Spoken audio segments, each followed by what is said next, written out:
Hi friends, welcome to our channel. Pushpa సినిమాతో pan India లెవెల్లో full craze సంపాదించుకున్నాడు icon star Allu Arjun. సినిమాలో పుష్పరాజుగా ఆయన నటనకు ఆడియన్స్ ఫిదా అయిపోయారు. అందుకే నేషనల్ అవార్డు సైతం ఆయన్ని వరించింది. దీంతో ఆయనతో సినిమాలు చేసేందుకు స్టార్ మేకర్స్ క్యూ కడుతున్నారు.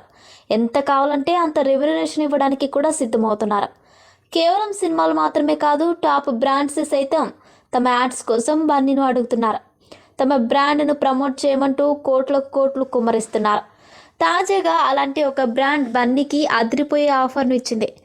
కేవలం నిమిషానికి 10 కోట్లు ఇస్తామన్నారు. కానీ ఆ ఆఫర్ను బ్యాంకు సున్నితంగా తిరస్కరించారట. కారణం, అది ప్రజలకు హానికరం చేసే వస్తువు కాబట్టి.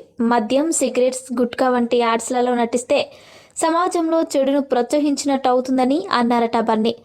అందుకోసం 10 కోట్ల రెమ్యునరేషన్ కూడా సింపుల్గా రిజెక్ట్ చేశారట. ప్రస్తుతం ఈ న్యూస్ సోషల్ మీడియాలో వైరల్గా మారింది. ఈ న్యూస్ చూసిన అల్లు అర్జున్ ఫ్యాన్స్ ఫుల్ ఖుషి అవుతున్నారు. మా బన్నీ అన్న బంగారం అంటూ కామెంట్స్ చేస్తున్నారు. ఇక అల్లు అర్జున్ సినిమాల విషయానికి వస్తే, ప్రస్తుతం ఆయన సుకుమార్ దర్శకత్వంలో పుష్ప 2 సినిమాను చేస్తున్నారు.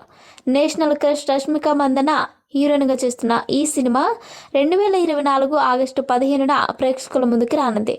పుష్పతో ఇండియా వైడ్ భారీ విజయాన్ని అందుకున్న అల్లు అర్జున్ పుష్ప 2తో 1000 కోట్ల మార్కును టచ్ చేయనున్నాడు అని ట్రేడ్ వర్గాలు అంచనా వేస్తున్నారు.